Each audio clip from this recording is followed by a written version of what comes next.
Social মিডিয়াতে আজকে একটা ভিডিও দেখলাম, বা আপনারা হয়তো দেখেছেন কোনো নিউজ চ্যানেলে বা কেউ পোস্ট করেছে। সেখানে দেখা যাচ্ছে অন্নপূর্ণা ভান্ডারের জন্য একটা ভদ্র মহিলা সুইসাইড করেছে গলায় দড়ি দিয়ে, কোথায়? মালদাতে। সে যাই হোক, হতে পারে সে অন্নপূর্ণা যোজনার জন্য গলায় দড়ি দিয়েছে, তার পেছনেও কারণ আছে।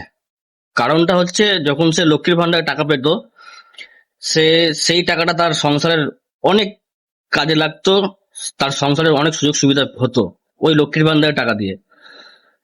তার বাড়ির সবাই দিনমজুর, ভীষণভাবে খুশি হয়েছিল যে 3,000 টাকা পেলে তার সংসারটা হয়তো ভালোভাবে চলবে।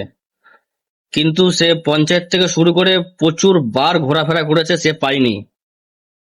Under process, under process, under process, একটি বাড়ির জন্য তার অ্যাকাউন্টে টাকা ঢোকেনি। কিন্তু আশেপাশের লোকজন যখন টাকা ঢুকছে, তার একটা খারাপ লাগছে, মনে বাজছে।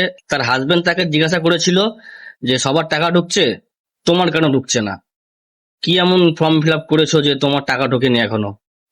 এই নিয়ে বরের সাথে কথা কাটাকাটি হয়েছিল, তারপরেও পাড়ার আশেপাশের টাকা ঢুকছে, ওনার ঢুকছে না, একটা মান সম্মানের ব্যাপার, খারাপ লাগছিল।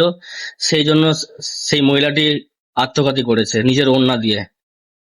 এই হচ্ছে ব্যাপার। আর সম্প্রতি সোশ্যাল মিডিয়াতে এই ভিডিওটাকে নিয়ে যে কত মানুষ সমালোচনা করছে, রোস্ট করছে, তাদের হচ্ছে মানসিকতার দোষ।